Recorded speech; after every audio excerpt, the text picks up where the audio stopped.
house.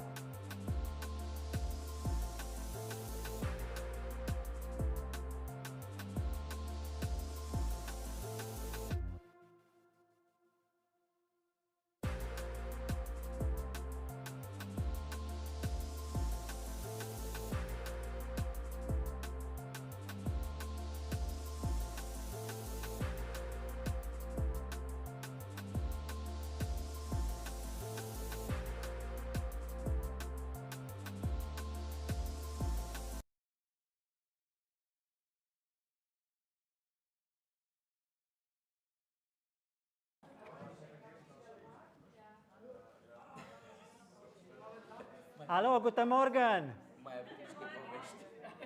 Hola. Muy bien. Muy bien.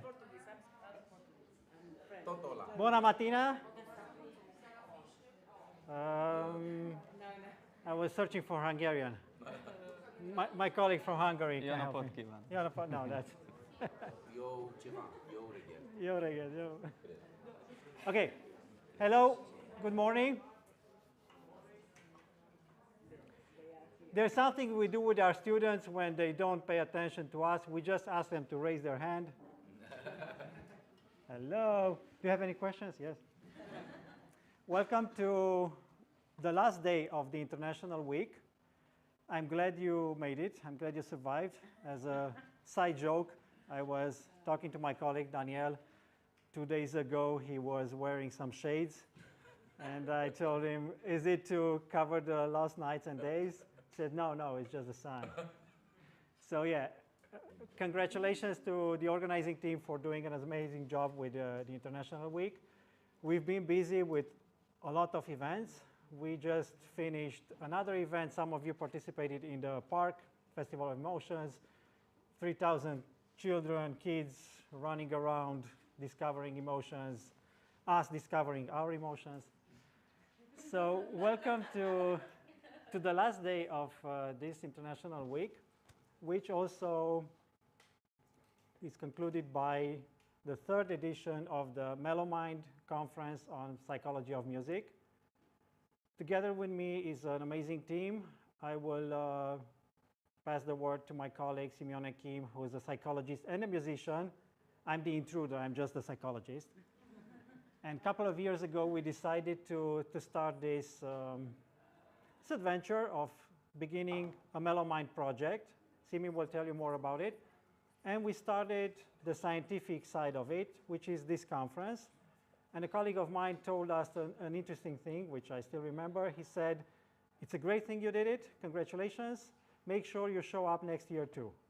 So it's our third year. We still did it, which is great. Today, we have a series of presentations. They won't be long. I think we'll finish by tomorrow. So yeah, I saw some faces. It always has this effect.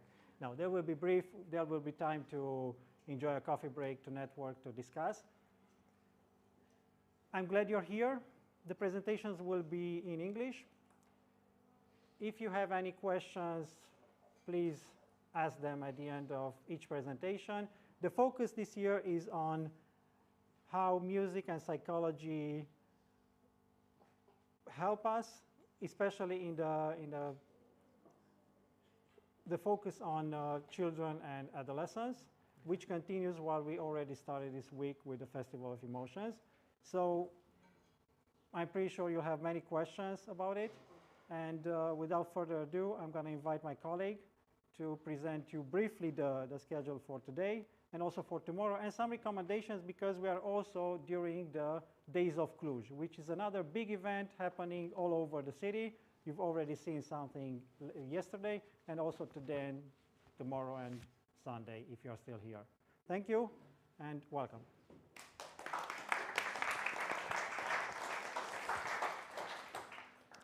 The mic is working. Thank you. Yeah, this is a thing that we in the music field ask for. Yeah, we check it. And I'm really grateful that I see the amphitheater full, and also I see people from the music field. Thank you very much that you are here. So I will briefly present you the program for today and also for tomorrow. For tomorrow, you have here the QR codes to for the workshops. If you want to participate, those of you that want to participate, you can scan the QR code and subscribe for it. So today we have a presentation, The Invisible Workout, exploring how music trains children's mind and where the gain levels off. We have Professor Laura Visupetra and Aron Maria Nașcu Davina from the Riedel Laboratory. Thank you very much for accepting our invitation. After that, at 11:30, Giftness in Music and Beyond with Professor Tea Ionescu. Thank you for accepting us. After that, we will have a presentation that will be in Romanian, okay, from our colleagues from Timișoara, New Paradigms in Music Education. That will be a short presentation about a different paradigm in music education here in Romania and some findings from the research related to pedagogical field. And then we will have a short break, a lunch break from 13 to 14, and after that we will have the toolkit for research in the domain of psychology of music. And at 3 we will have our friends from Centrul Cultural Clujan, the cultural, it's an organization that brings together those two domains, the development and the psychological development and the well-being and the music or arts. And they will talk us about arts in health and well-being practice. So they will present us some of the projects that they develop here in Cluj-Napoca related to those two domains. Thank you very much, and I invite the first presentation to take place. Thank you.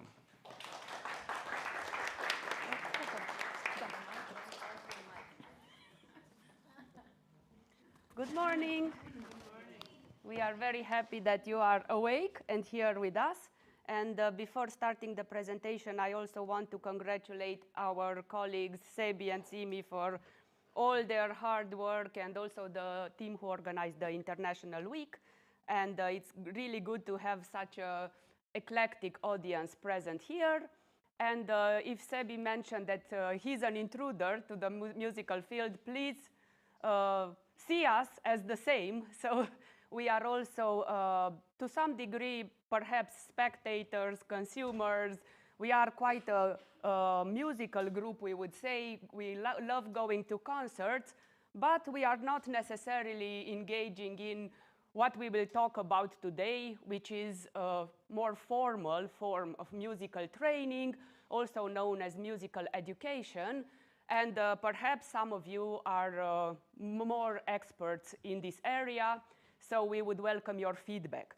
Our team in the research in individual differences and legal psychology, today we don't speak about legal psychology, are preoccupied with the topic more general of individual differences, but also how they progress throughout the lifetime. So one of the questions that we explore together with, here are our student volunteers also, it relates to how engaging in something that is like a workout.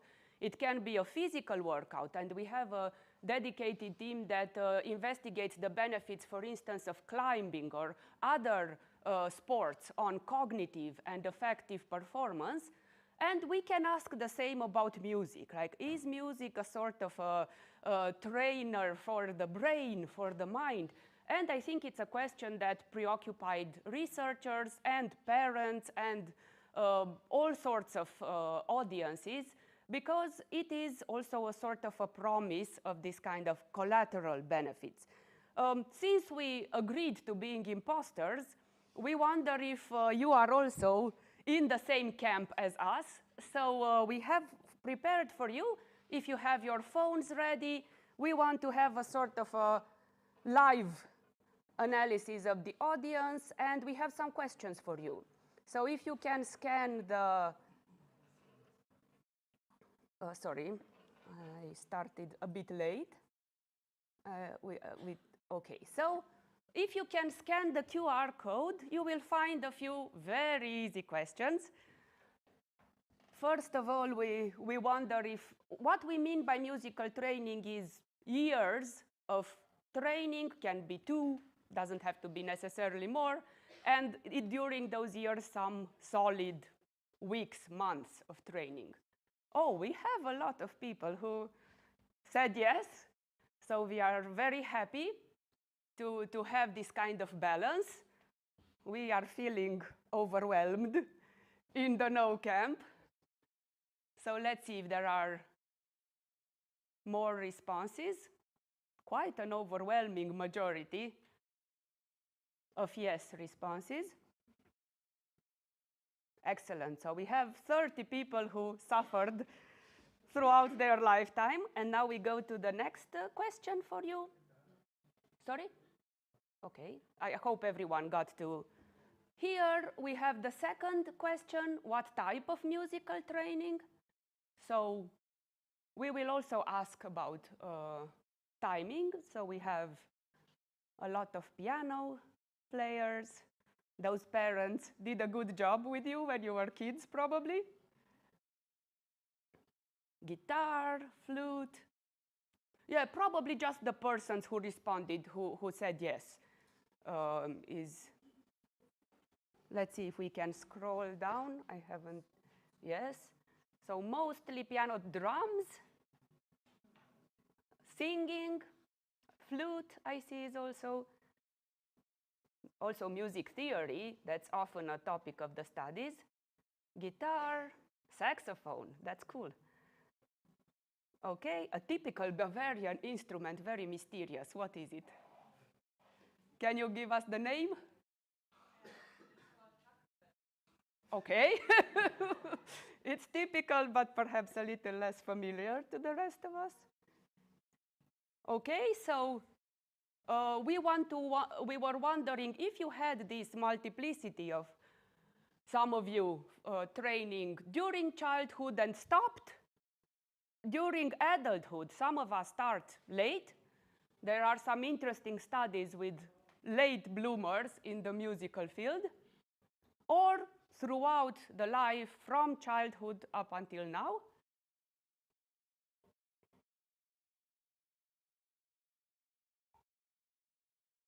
Interesting. You kind of replicate what is in the literature, but also still some of you continued. There is a very interesting shift that we notice in the literature, people giving up after years of hard work. And one of the questions will be why? Not here, we don't.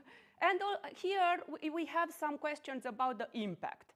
So if you feel it was highly positive, yeah, cognitive dissonance, we call it. We have to account for all those hard years of work. I'm kidding. Moderately positive, no impact. You feel that your life was in a completely different trend that didn't have to do with your musical practice. And if some of you had this collateral side effect, that after trying it as a child, I don't want to get anywhere near a piano, especially if someone asks me to play something. Okay, so I see most people lean towards experiencing the benefits of this. So highly positive and moderately positive. Some of you think, okay, maybe my life went in a different direction, and some of you really, but very few, have this side effect that we meant. So thank you very much.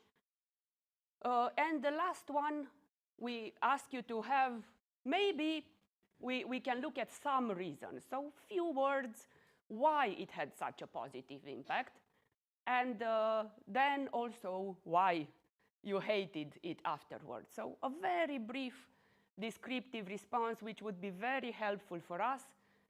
maybe at some point we start to gather some research into these reasons for quitting or reasons for persevering, for those of you who continued throughout your lifetime. Yeah, no motivation is, you'll see, the very most frequent response also by the people who quit. Yeah. The harmony, discipline, that's a very, very frequent side benefit that is considered to be a sort of a confound. We don't have maybe exact effects of music, but through discipline, we get benefits in other areas as well. Wrong instrument, I love this. I wonder how many years took you to discover. Improves my mood, clears my mind, excellent. My parents wanted me to play, very frequent, very frequent. Benefits of learning math, lovely. That's one of the things we'll discuss about today. How it translates to other areas. Fright, yes. Self-regulated motivation. I see you've been attending some psychology conferences. You are very, very good at deciphering what impact it had on you. So thank you very much for your answers. They will be inspirational in a sort of a starting point for benefits. And of course, it needs to be far more structured than this. But going back to the presentation, and now I think we know each other a little bit more with respect to formal training, we find most of the time when we hear about the benefits of music, there is a sort of a hype. We don't know exactly what induces it, but everyone is very thrilled. And here you will have an example of a video promoting this. Have you ever played a few keys on the piano or picked up a guitar and strummed a few chords? Just doing that can influence your brain's chemistry. Now imagine what it's doing for those that play for a living. And all of that practice has led to significant structural changes in their brains. Our brains are an amazing organ in our body. There are literally billions of neuron cells that make up the brain, and each neuron, or nerve cell, has a covering on it called myelin, which helps electric impulses transmit quickly throughout the brain. If you have myelin in your nerve cell, it's like driving on the Autobahn in Germany at midnight where there's no speed limits. You can go 200 miles an hour. And if you lose your myelin, it's like driving on I-5 at the 84 interchange at rush hour, where you're lucky to be going 2 miles an hour. Dr. Larry Sherman is a professor of neuroscience at OHSU. He says ways we can improve brain function is simply by playing an instrument. I mean, if you think about what music is doing, we're using fine motor skills, gross motor skills, we're reading, we're hearing, we're all this cognitive stuff. It's a lot. So our brains are really challenged when we're performing music. And if you already play and you want a new challenge, he says learn a new instrument. I mean, learning a new instrument is an amazing challenge for our brains. And there's this whole idea that the more we gain in terms of brain structure and function, the more we have to lose later on when we're starting to get older. He also says the benefits of playing in a group outweigh solo performances. And we can't forget about singers too. That can benefit you as well. So if you're having chronic pain and you're singing in a group, you actually kind of forget about your pain because of that neurochemical interaction. And finally, a lesson for those like me who have never played an instrument in their life. I mean, it's never too late. I know 70-year-old people who have picked up instruments and they play and it's really changed their lives. So I guess what I'm hearing is my 3 kids who play instruments are going to be much smarter than their dad as they get older. Already. Yeah. So I don't know if you heard the last line, but it says they are already smarter than you. So there is this view that there are a lot of benefits for chronic pain, a lot of benefits of playing in a team rather than individually, that picking up a new instrument can benefit your brain even more. And we wonder to what degree we have clear evidence for this hype. So the idea is that musical training involves such a multi-sensory engagement that the brain will be altered as a result of this sustained practice. And it also affects us in the adult life through neuroplasticity that we know continues throughout the lifetime. It's not necessary, although it's more intense in the childhood years, it doesn't stop there. What most of these sort of myths do not clarify is how much do we need? What is the intensity? What is the duration? So what research tried to do in terms of the outcomes is to have two approaches. One was comparing the brain of musicians to the brain of non-musicians. That would be smart, right? We can look whether someone who's been engaging in this sustained practice for a long time has some benefits, what we consider benefits. You heard there, it's like driving on the Autobahn, greater white matter, greater quantity of myelin. And the second approach, which is more of a causal effect demonstration, would be to actually take some naive people and induce these changes, have them start a new instrument under supervision, have them start through formal schooling, for instance, and measure exactly longitudinally what happens. Of course, we are, most of us, in the second category, where we would love to be a great musician without practice, but the studies show, and here is a very interesting review, so I won't deal with all the details, but it's a review from the Frontiers in Neuroscience that I urge you to look if you are curious. Very recent, 2021, I think, or 22, that talks about what was found as a difference in the brains of long-term musicians compared to people who didn't have musical training, and they consistently find some differences. So at this level, we do see something that has to do with increased white matter integrity, increased gray matter volume. So something is different in the brains of musicians compared to non-musicians, and it's in a positive way. However, the question would be, are these some pre-existing predispositions? For instance, are these people already better, more affluent? They have more wealth to start to be able to afford this? Or are they more disciplined? So there might be other predisposing factors that explain this difference in brain structure after some time, after musical training compared to non-musical training. And the second problem that we have is, actually we'll get to the second problem soon. First of all, these studies offer some support for the hypothesis of musical training causing the changes in the brain, but it's indirect. They show that the people who started earlier, so age of musical training onset, who had a longer duration and greater training intensity, so suffered more, they actually have these benefits larger, especially in these white and gray matter changes that we discussed. However, it's not enough. We cannot place all the emphasis on training duration and intensity. It only explains about 21 to 36 of the variance in expert performance, and this might come as said for some of you. Longer practice does not guarantee musical expertise. So after a certain level, just practicing more won't make you a superstar. However, the problem with these studies is that the sample sizes are quite small.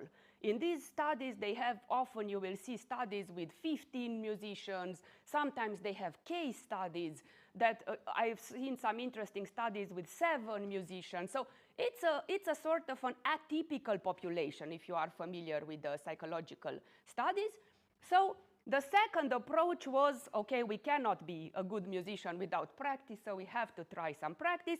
And these longitudinal or experimental studies, sadly, we only have 12 to the date. I actually found a systematic review that is not even published, 2026, and they only found 12 such studies with some problems, methodological problems. They are very different types of musical training, and the effects vary a lot. So the transfer to other abilities, what we call far transfer, is quite low. So the transfer from music to other abilities, it's there, but it's small. And the near transfer, so to other musical skills, if you practice one instrument, how does it help you in learning another instrument? They are more significant, but also with a lot of variability. And before passing the floor to my colleagues who will present some evidence supporting or against these benefits, I would like to offer us a cautionary note, especially those of you who are considering instilling this great habit in young children. So the idea would be that when do we want to start it? And the prevailing myth is like the sooner the better. And if we start soon, we will turn someone like this.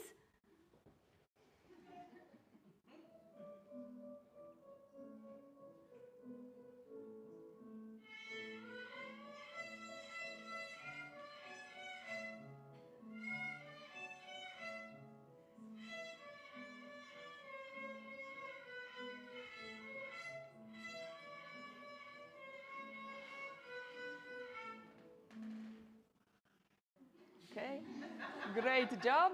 And some years later, not many, just a couple.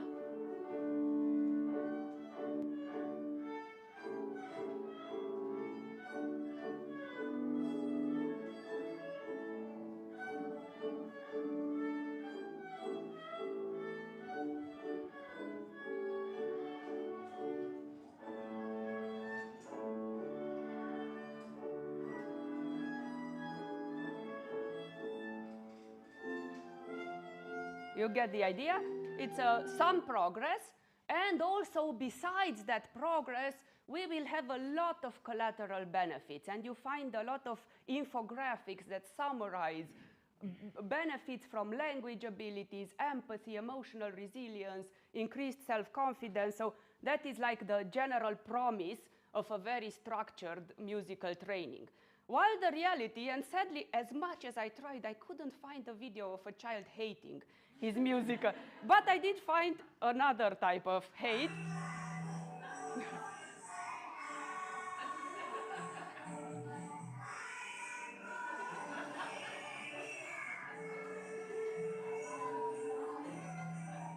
So the attitude is sometimes like this, and later on, sorry.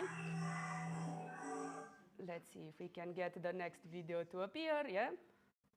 This was many years later.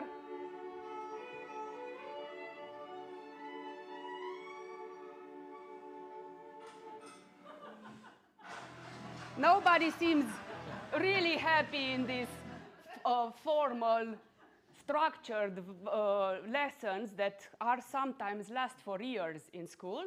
And also, it's a surprising, impressive number of videos on my child hates practicing. How do I get them to still? And you can find many, many more. There are all these tips and tricks that professionals offer us to keep the child somehow hooked.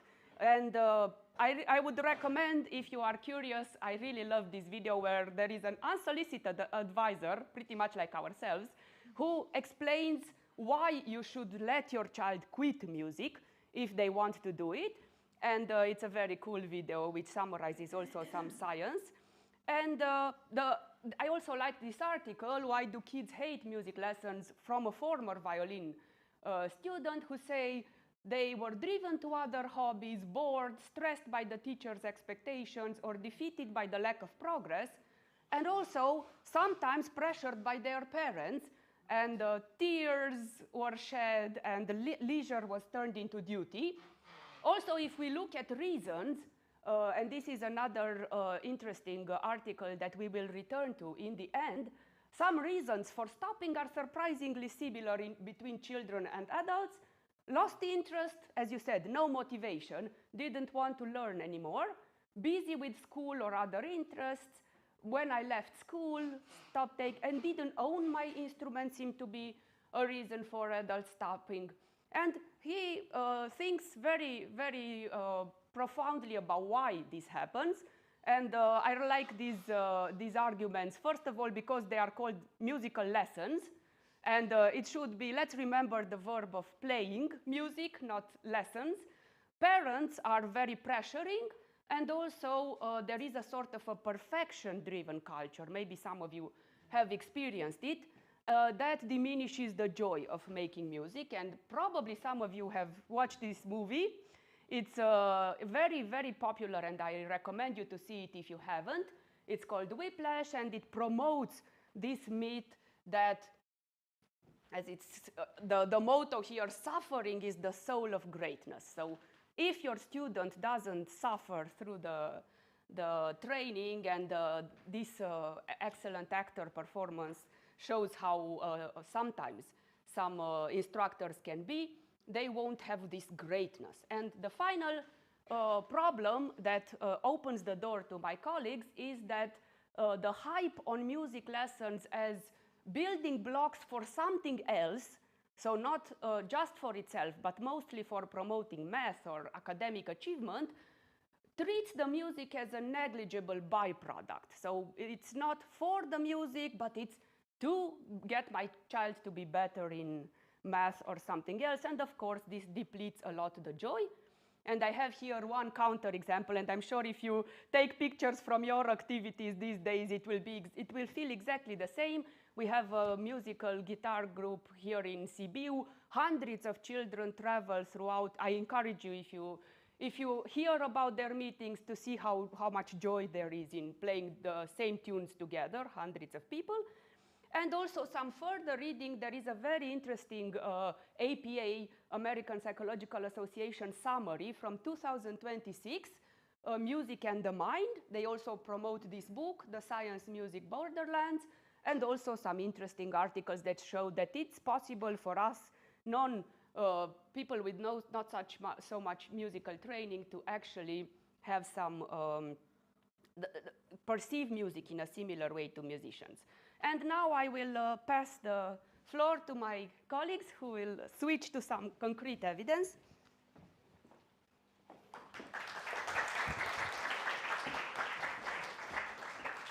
Hello. If you will just give me 1 second.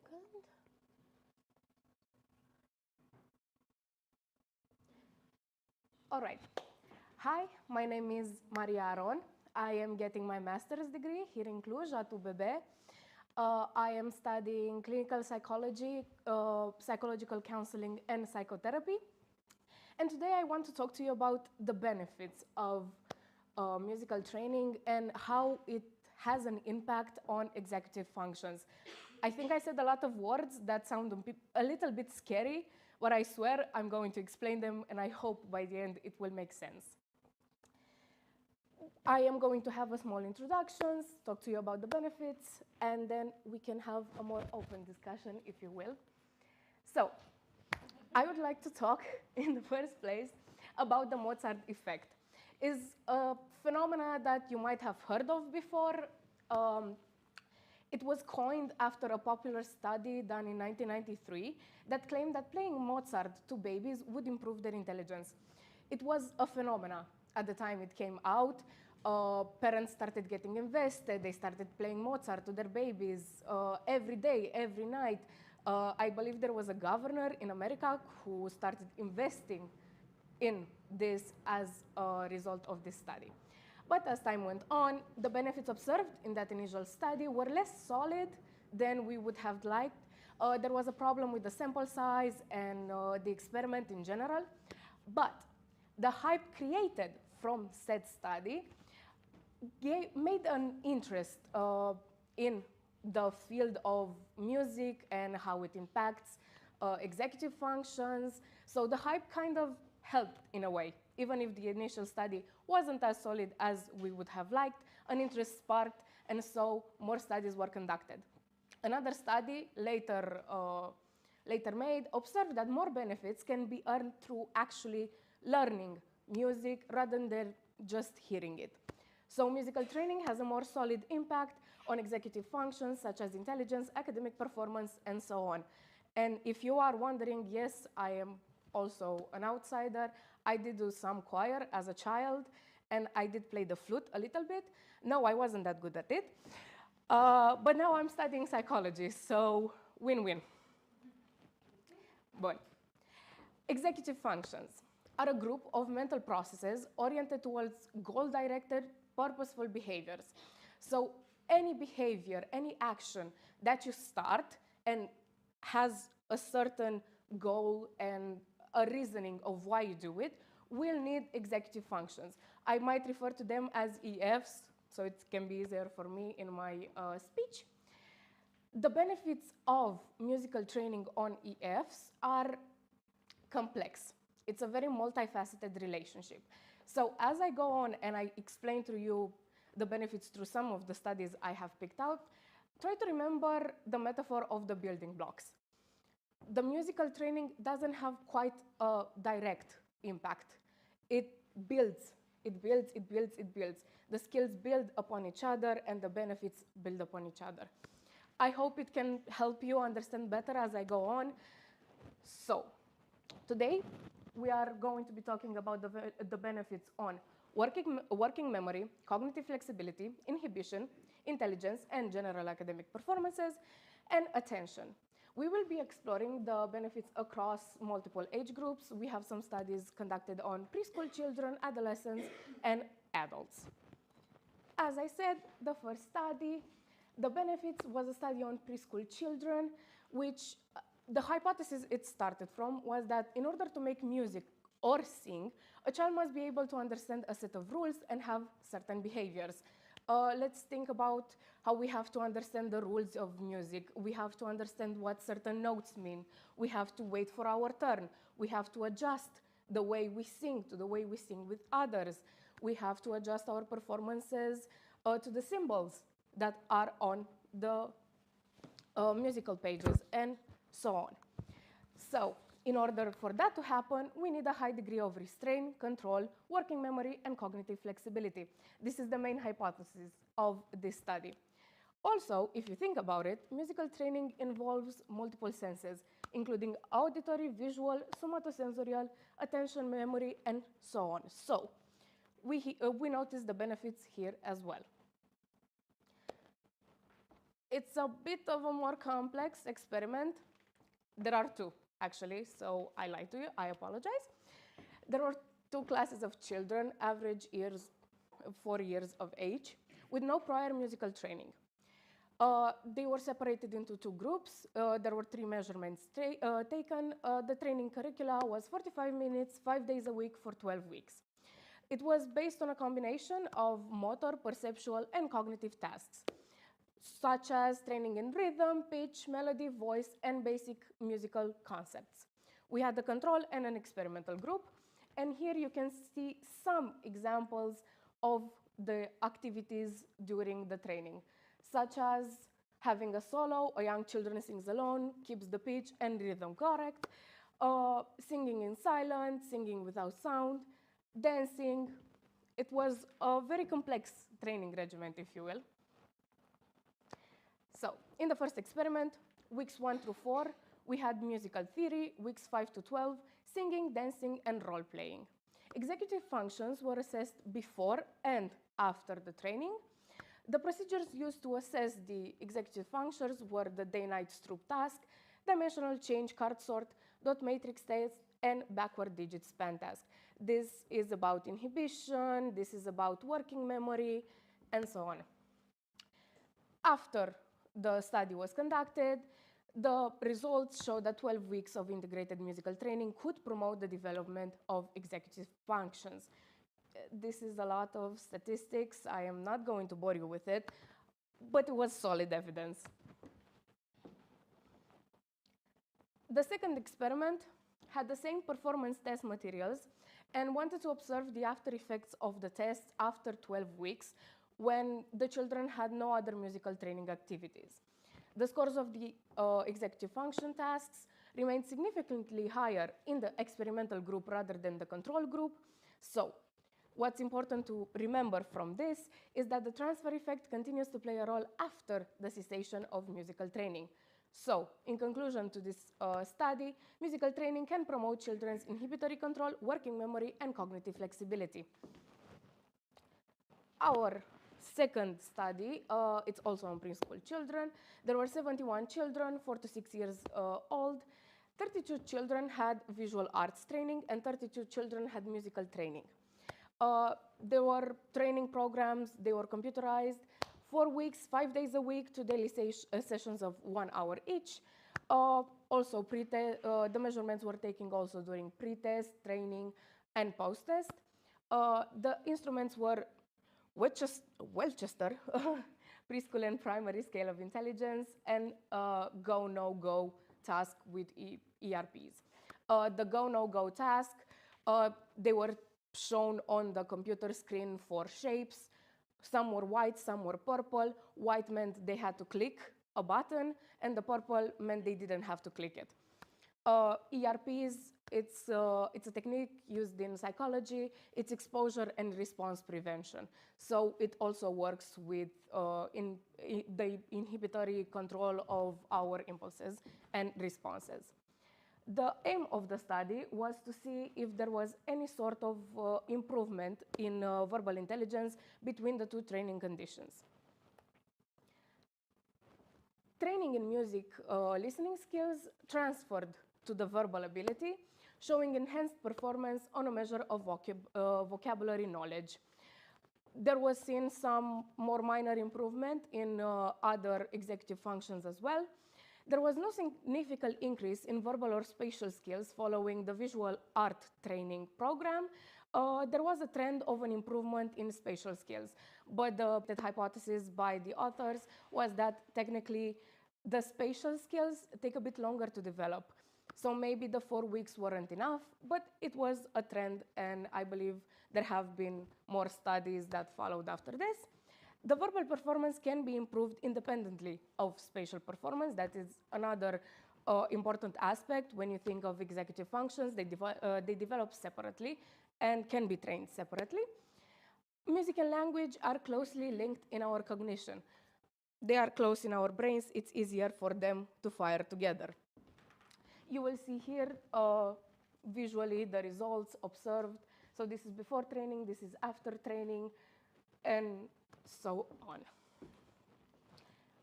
Right, the no-go trials before and after training for the two groups. Our third study we are going to talk about today is a longitudinal study done on adolescents. There have been evidences that a positive relationship between learning music and academic achievement exists. The academic performance of musical students and non-musical students was assessed from the 7th to the 9th grade. So musical students were considered those that have less than 6 years of some form of musical training, and non-music were considered those who have low engagement in any musical activity, such as I. The study controls for some confounded variables most often found in these studies, such as socioeconomical status, intelligence, motivation, and prior academic achievements. There were 110 adolescents. The first data collection happened between the years 11 and 14 in the 7th grade, and the second 3 years later. The school marks were collected at the end of the 7th and the 9th grade. These battery of tests were applied.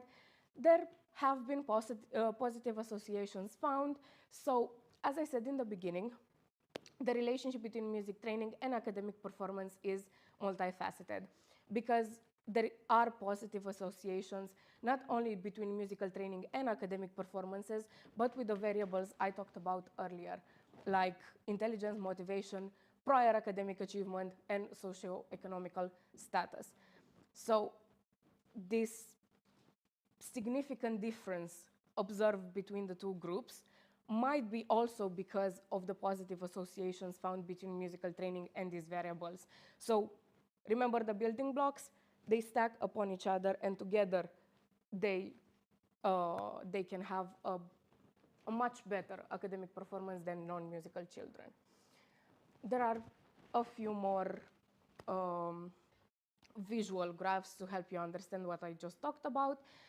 The most noticeable differences were in the Portuguese language, improvements I mean, and natural sciences. I might have forgot to mention the sample used in this study were of Portuguese children. In history and geography, the results were less significant, and the least impact it had on mathematics and English. Now, at the end, I would like to talk about a study of effects in adulthood. The participants were 101 university students or qualified professionals. More than 5 years of music practice were considered musicians, plus a final degree at a music academy, monetary compensation for music performances or teaching. Less than 3 years were considered amateurs. And the psychological tests apply were the Westchester Adult Intelligence Scale, the Stroop test, which is similar to the one I talked about in the previous studies, Westchester Memory Scale, and the Big Five inventory. The differences can be seen in this graph. So these are the non-musicians, these are the amateurs, and these are the musicians. So as you can see, there are quite a few differences in the first test, less in the Stroop one. And you might be wondering why that is.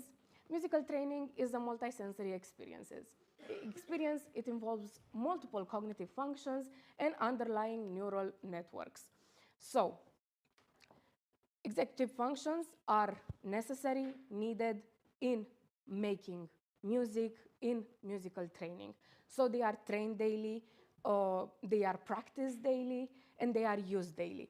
That is why they develop higher skills in this domain. So, after this study, it was found that increased auditory perception and production abilities and enhanced ability to detect deviations and complex regularities and tone patterns did show in musicians. Musicians show a higher general intelligence, verbal intelligence, working memory, and attention skills than non-musicians. Amateurs score in between. Significant positive correlations between years of musical playing and cognitive abilities support the hypothesis that long-term musical practice is associated with intelligence and executive functions, which again was the hypothesis, the base hypothesis of this study. Now, a little take-home message. Musical training can help in a variety of ways, both cognitive and motor skills. Think of having to play an instrument. You are training your motor skills there. EFs are needed and can be practiced through musical training. Studies have shown that it has a positive correlation with intelligence and academic performances. Results seem to be significant during childhood, adolescence, and in adult years. And beyond these more tangible benefits observed in intelligence and academic performances, we all know, I think, that it improves our mood. How many of us go anywhere and just listen to anything in our headphones? I came here today listening to music, and now I'm more confident to stay here in front of you and talk to you about this. So beyond just the more tangible things we observe, I think it's important to think of these as well. If you have any questions, we leave them at the end.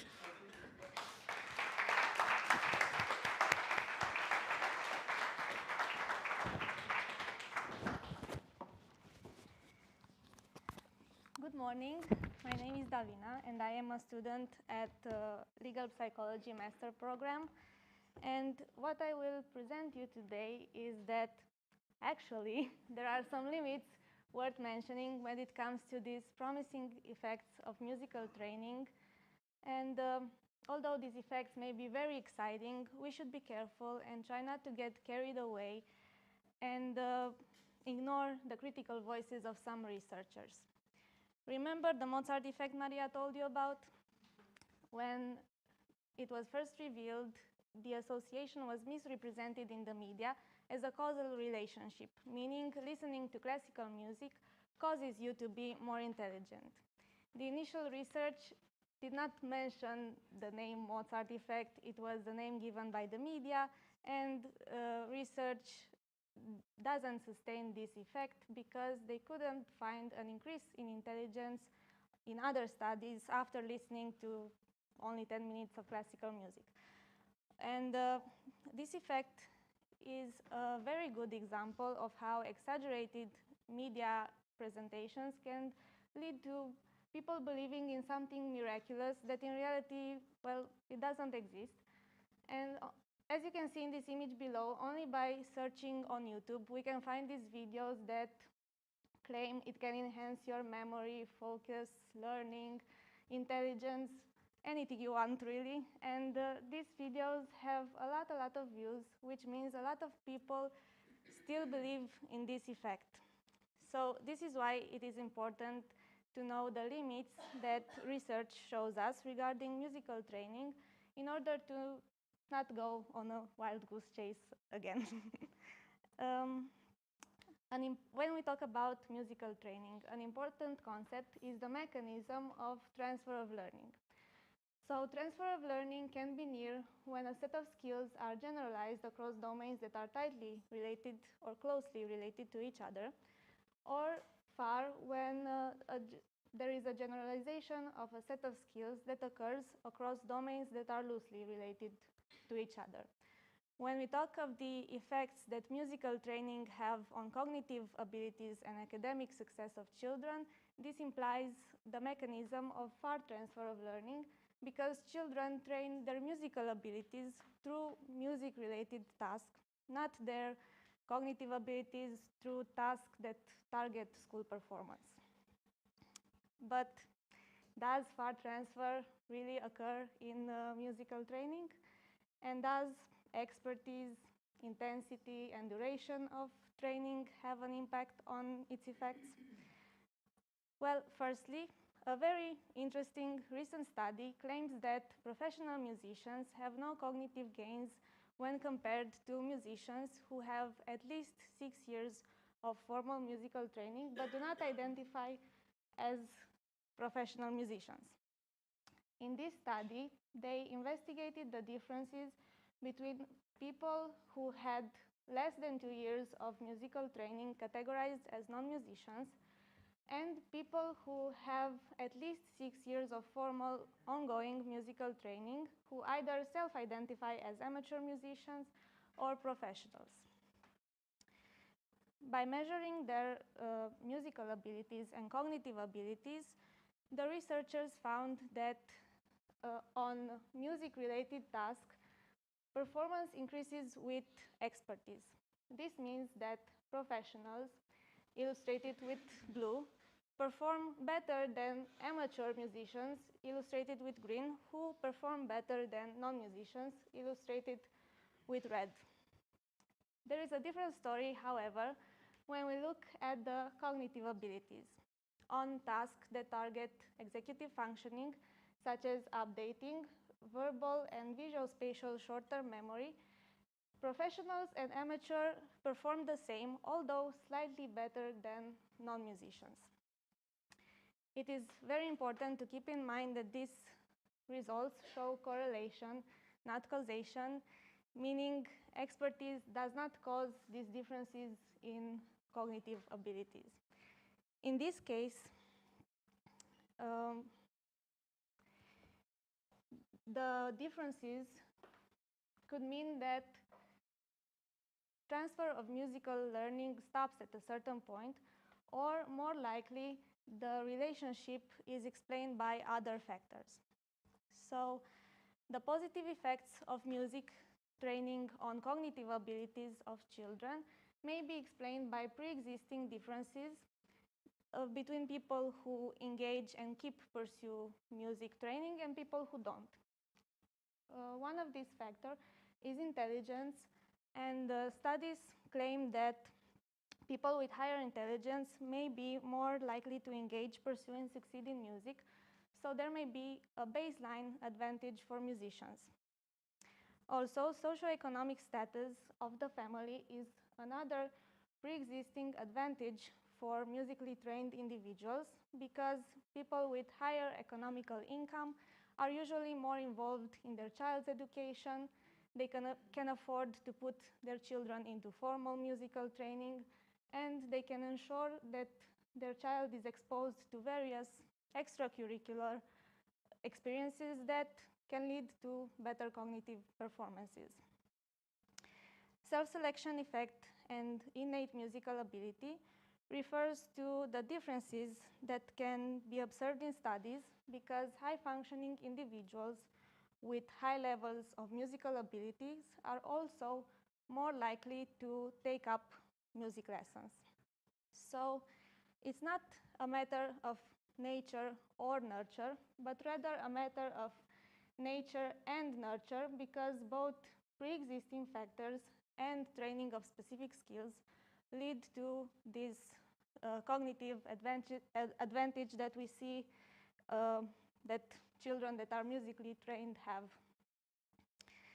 Considering all this, we should ask ourselves if executive functions are the result of musical training or are they a mediator, meaning executive functions facilitate the relationship between musical training and academic performance. This is a question many researchers ask themselves because the cognitive gains observed in studies are rather small. Also, in order to be academically successful, executive functions such as attention and memory are crucial. So, better academic performance can be explained by better executive functioning as a result of these executive functions being trained through music or other tasks that require attention, memory, inhibition, and cognitive flexibility. Moreover, academic success could also be explained by a pre-existing factor such as intelligence, as I have mentioned before. Studies have found that intelligence can explain the relationship between musical abilities and mathematical abilities, intelligence being a mediator of this relationship. So this means that musical training cannot independently lead to better mathematical performances, but rather individual intelligence at baseline leads to better performance on musical tasks and on mathematical tasks.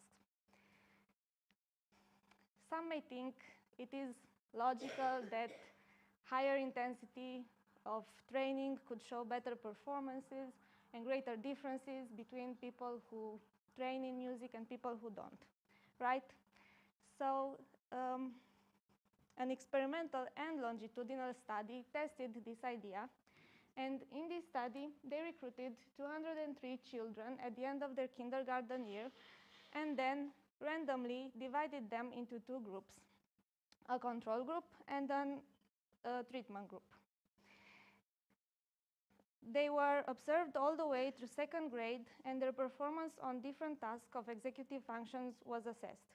Both groups received musical training in the first and second year of school, but only the treatment group received intense orchestral musical training, meaning children, they were learning to play an instrument for 140 to 495 minutes per week.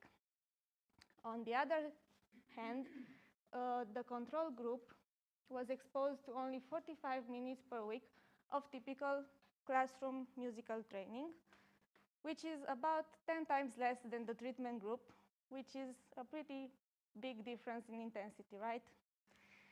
So the executive functions of the children were measured using different tasks during the 2-year period of the experiment at 3 different times. First, at the end of their kindergarten year, before they were divided into 2 groups, so there were no significant differences at baseline. Second time the executive functions were assessed was at the end of first grade, after they were divided into groups and put into training, and the last time at the end of second grade. The results of this experiment show no significant differences between the 2 groups. The children that intensively trained in orchestral music did not perform significantly better than children that received typical, non-instrumental classroom musical training in cognitive tasks. The reverse digit span and dot counting are tasks that target verbal working memory. The flanker effect and category fluency are tasks that target working memory, inhibition, and cognitive flexibility, all 3 core components of executive functioning. On all of these tasks, the treatment group did not perform much better than the control group, although their training intensity was 10 times higher. So we cannot say for sure that music education doesn't lead to benefits in executive functions, but the most effective way to improve performance on a task is to train directly on that task without relying on the mechanism of far transfer of learning, as it rarely occurs. And in this article, as you may recall, which was more of a testimony, the author shares his experience as a musically trained child that gave up music lessons but still played for fun. And he then lists a series of reasons why he thinks children hate musical lessons but still love music. And one of the reasons why, as you may recall, was the ultra-intense hype on music lessons as building blocks of high educational achievement. And what he says is, you probably do get better grades if you're a focused, dedicated musician. But this kind of attitude treats the music itself as a negligible byproduct instead of celebrating the intrinsic joy of music making. So now I want to ask your opinion. What do you think? Should music lessons prioritize skill building or joy? And can it do both? What do you think? Joy? Yes.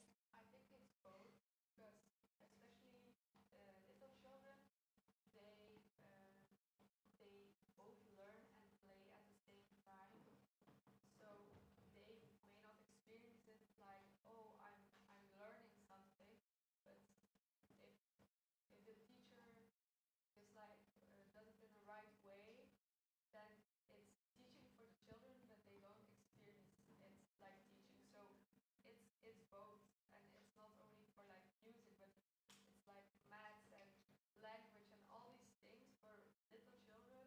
They don't sit at the desk. They learn by doing stuff. So for me, I think it's both. It's skill building and joy. Yes, so the teachers should try and implement more joy in their lessons. Yeah. Yes. Because I think that is the first, and actually skill building is a byproduct. That's the best way. This is a very good answer. Any other ideas? I think it also depends on who you're asking. So if you're asking the parents, I have some neighbors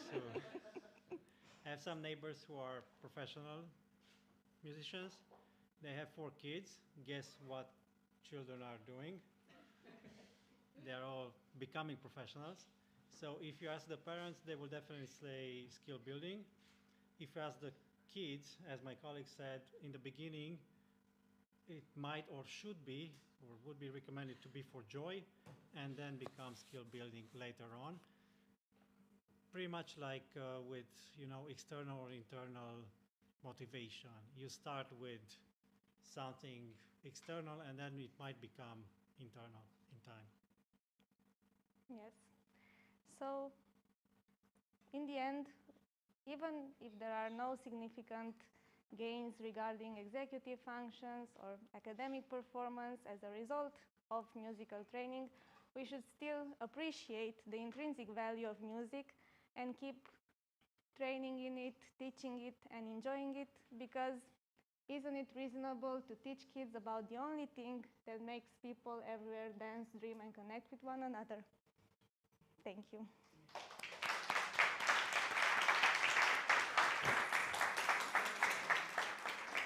So now if you have questions for us. We are far from being experts in the area, but if there is some curiosity or some interest. I want to thank you for the disclaimer related to the hype. I think it's really, really a really necessary thing nowadays, especially in social media, related to the effects that music can have, that practice can have, that listening to music can have. And also, thank you for the balance between the results that we have and also the limits that we have in research. I wanted to ask if you think that there could be some studies, some ideas for studies related to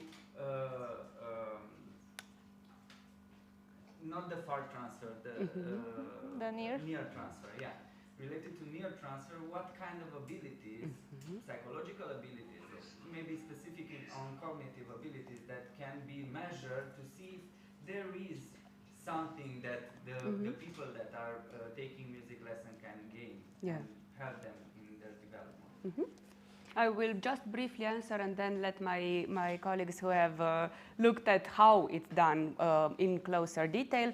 I think it's very important to look at this near transfer and not just aim for far transfer, sometimes distant in time. And I think we could have a wide variety of cognitive, emotional, more emotional measures would be very interesting because they rarely target these emotional factors. And it might even be a mediator, like maybe some cognitive progress is due to the enjoyment. Then we should introduce more of these affective factors. And the question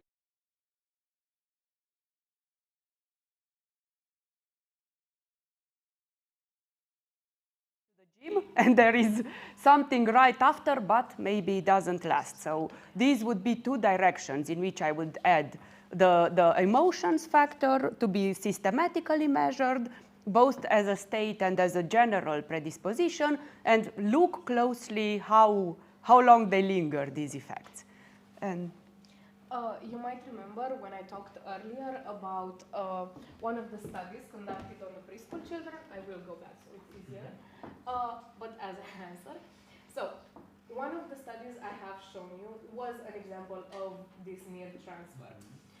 You might remember that at first the effects on executive functions were measured before, immediately after the training.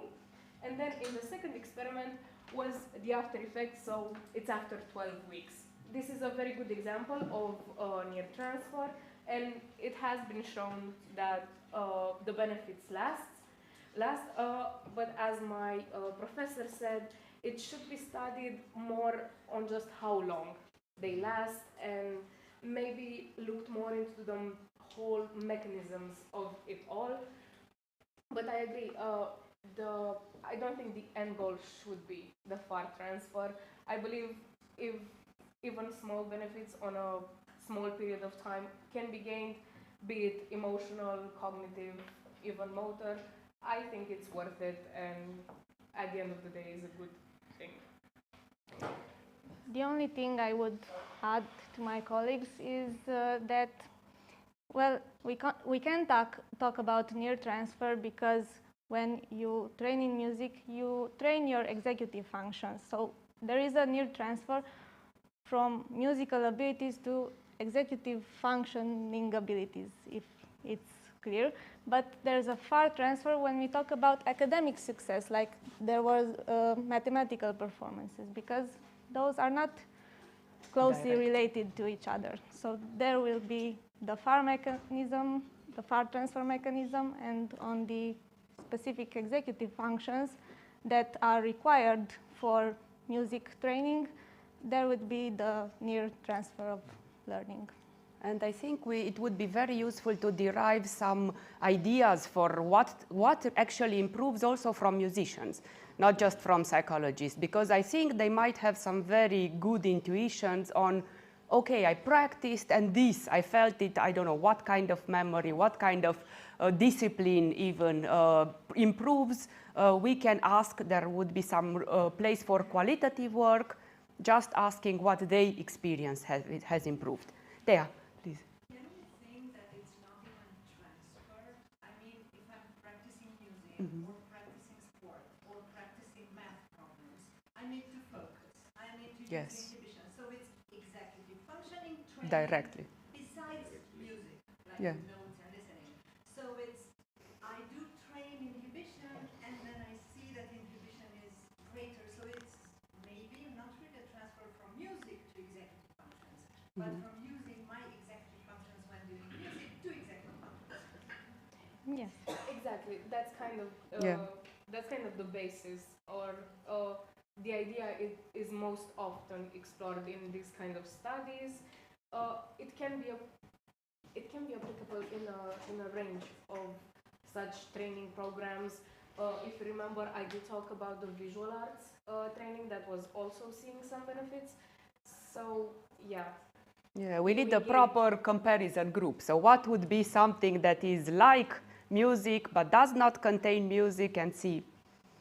That would be very interesting to see what would be a proper control group. And again, we can use insights from people who tried both and see if they have the same benefits. Yes, please?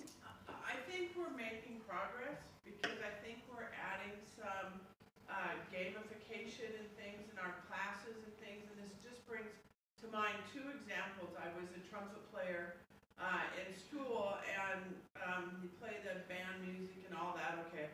But the fun was after school, practicing on my own, playing pop music or whatever. And then we got a new band teacher who demanded that each section come in twice a week for lessons, and mine had to be, the trumpets were at 7 in the morning. I'm a night person, it was such a turn on. And the same thing happened to me as a swimmer in swim team. We practiced 2 hours a day, relays and swimming and synchronicity and speed and all that. But never once did we play in the swimming pool. And that's what swimming pools are for, is to play and relax and have fun. And we never were allowed to even have relays off the diving board, and as a result, that's a turn off to kids because it's so overly structured that it ruins it. Yeah, exactly. So I think we're making progress because we figured out from the play therapy folks in psychology that, boy, there's really an avenue that this can benefit whatever we're doing.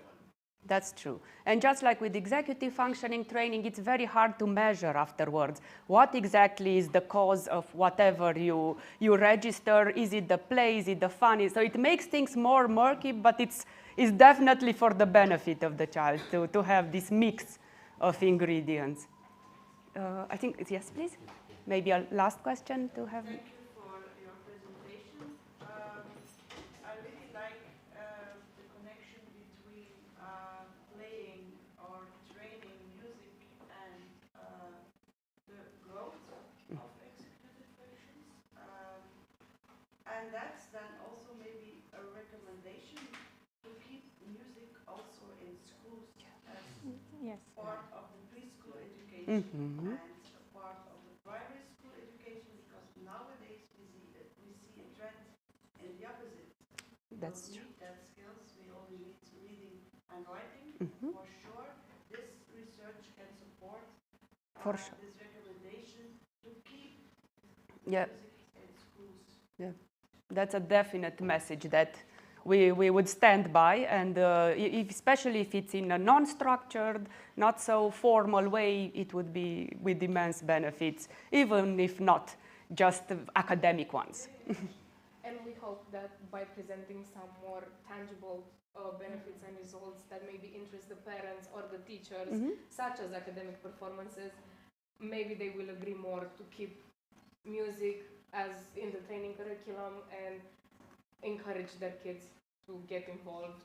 And we hope that as studies go and progress, more and more interest will be gained and music will be kept.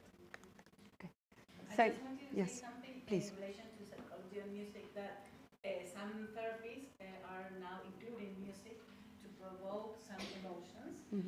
So I can know how to deal with those emotions in a very safe environment.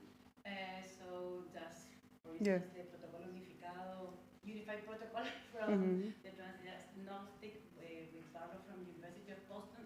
So I guess this is something in relation with music and psychology and how it can be used as a resource. Exactly. So definitely we need a more holistic approach that integrates these cognitive benefits, academic, but also all the emotional benefits that it can have. And social connection. Let's not forget about the playing it socially rather than individually, having even increased benefits. Thank you very much for being with us here. And we are looking forward to our colleagues.